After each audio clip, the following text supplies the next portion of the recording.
नमस्कार, मी अर्चना पाटील. माझ्या यूट्यूब चॅनलमध्ये तुमचं खूप खूप स्वागत. तर आज आहे मकर संक्रांत. मकर संक्रांतीच्या सर्व यूट्यूब फॅमिलीला खूप खूप शुभेच्छा. तिळगुळ घ्या, गोड गोड बोला.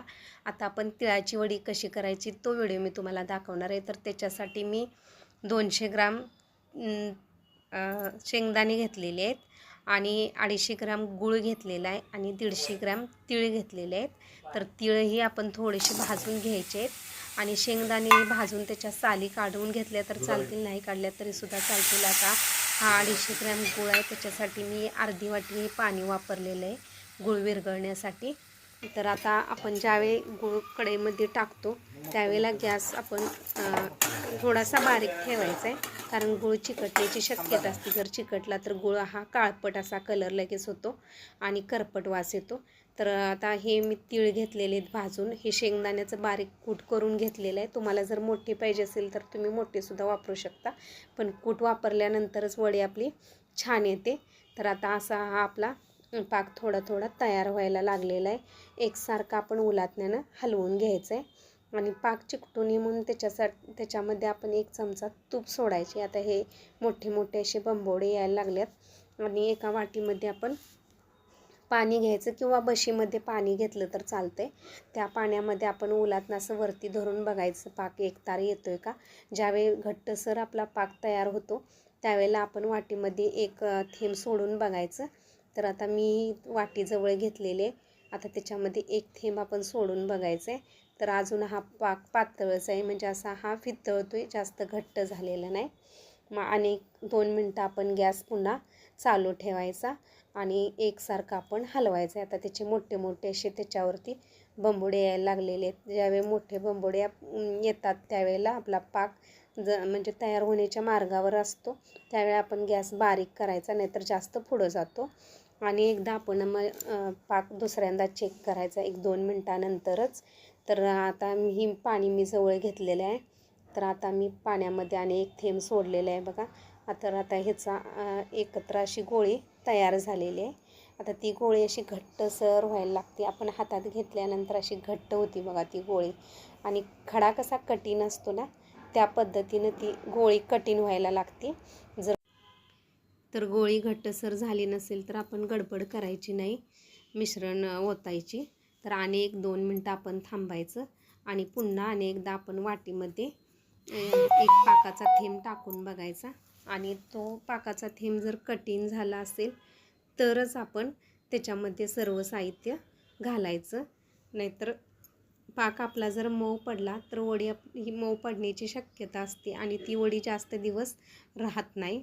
त्याच्यासाठी आपण आणि 1-2 मिनटात हा पाक अजून आपण तयार होऊन द्यायचं आहे. आणि आता हे तूप 1 चमचाभर मी टाकलेलं आहे पाक चिकटू नये म्हणून. तर आपण एकसारखा असा हलवून घ्यायचं आहे आणि हे हलवून झाल्यानंतर आता आपला पाक तयार व्हायच्या मार्गावरच आहे. घट्टसर आपला हा पाक आता तयार झालेला आहे बघा. ह्या पाकाची गोळी तयार झालेली आहे, दिसते का आपल्याला. पूर्ण पाण्यामध्ये गोळी लक्षात येत्या पाकाची आणि ती गोळी अशी कठीण होत्या. तर आपला हा पाक आता तयार झालेला आहे आणि आपण आता ह्याच्यामध्ये ते सर्व साहित्य टाकून म्हणजे हलवायचं आहे. पहिल्यांदा आपण शेंगदाण्याचा म्हणजे कूट नंतर घातला तर चालेल, तीळ अगोदर घालायचे आणि नंतर शेंगदाण्याचा कूट घालून आपण ते मिश्रण असं हलवून घ्यायचं आहे.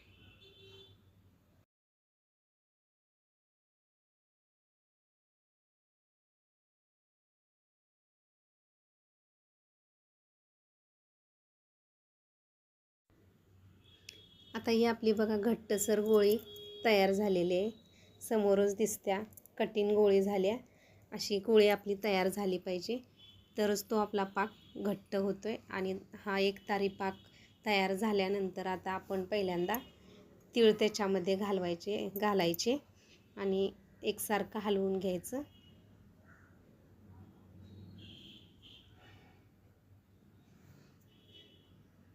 तीळ घालताना सुद्धा अगदी थोडे थोडे असे सोडायचे आपण.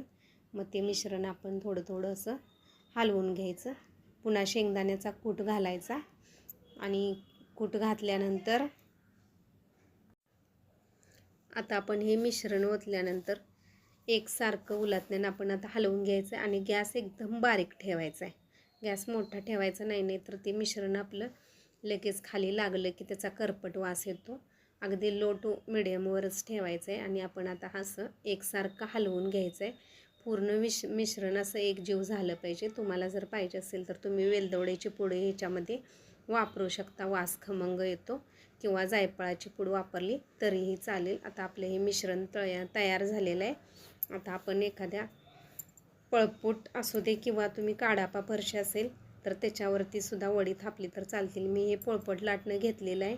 आता तुपाचा हात असा मी लावलेला आहे चिकटू नये म्हणून. लाटण्याला पण लावायचा आपण आणि पोळपाटाला पण लावायचा. आणि ते मिश्रण ही 2दा मी ओतणार आहे. आता अर्ध मिश्रण मी ह्याच्यामध्ये ओतून गरम गरम आपण काढायचं आहे. गरम मिश्रण म्हणजे पातळच असतं. गरम असतानाच आपण ते थापायचं आहे. मग तुम्ही कशानेही लाटण्यानं थापा किंवा वाटी घ्या किंवा हाताला प्लास्टिकची पिशवी घालून थापलं तरीसुद्धा असं चालेल. गरम आहे म्हणून मी उलाटण्यानं थापायला लागलो आहे, कारण हाताला चटके बसतात. आणि थोडंसं गार झाल्यानंतर आता आपण हे लाटण्यानं लाटायचं आहे. गरम असतानाच आपण हे पटकन लाटायचं आहे. गार होईल तसं ते लाटायला आवरत नाही आपल्याला. मिश्रण घट्ट आलं की खूप त्रास होतो लाटण्यासाठी. गरम असतानाच लाटायचं आहे. एकसारखं आपण असंही लाटणं फिरवून घ्यायचं आहे. आणि चपात्यासारखं तुम्हाला जेवढं पातळ पाहिजे तेवढं तुम्ही लाटू शकता पातळ. आणि जर पातळ नको असेल तर जाडसर करा. आणि हे मिश्रण गरम असतानाच आता आपण सुरीनं त्याचे काप करायचे आहेत. एकसारखं आता साईडला जे म्हणजे असं फाटल्यासारखं झालेलं आहे ते आपण हाताने व्यवस्थित करून घ्यायचं आहे. आणि आता हे गरम गरमच मी सुरीनं आता ह्याची काप पाडणार आहे. तर तुम्ही याच पद्धतीनं वडी करून बघा. व्हिडिओ तुम्हाला कसा वाटला कमेंटमध्ये नक्कीच सांगा. व्हिडिओ जर आवडला तर व्हिडिओ जास्तीत जास्त लोकांच्यापर्यंत पोहोचवण्याचा प्रयत्न करा. आणि असेच नवीन व्हिडिओ पाहण्यासाठी माझ्या चॅनलला सबस्क्राईब करा. व्हिडिओ कसा वाटला कमेंटमध्ये नक्कीच सांगा. तर याच पद्धतीनं सर्व मी असे हे काप वडीचे करून घेतलेले आहेत. गरम असताना वडी आपली जशी कापता येते तशी थंड झाल्यानंतर घट्ट झाली की ती आपल्याला कापता येत नाही आणि त्रास होतो. म्हणूनच गरम असतानाच आपण ती वडी कापायची. आणि व्हिडिओ कसा वाटला नक्कीच सांगा. व्हिडिओ शेवटपर्यंत पाहिल्याबद्दल माझा धन्यवाद.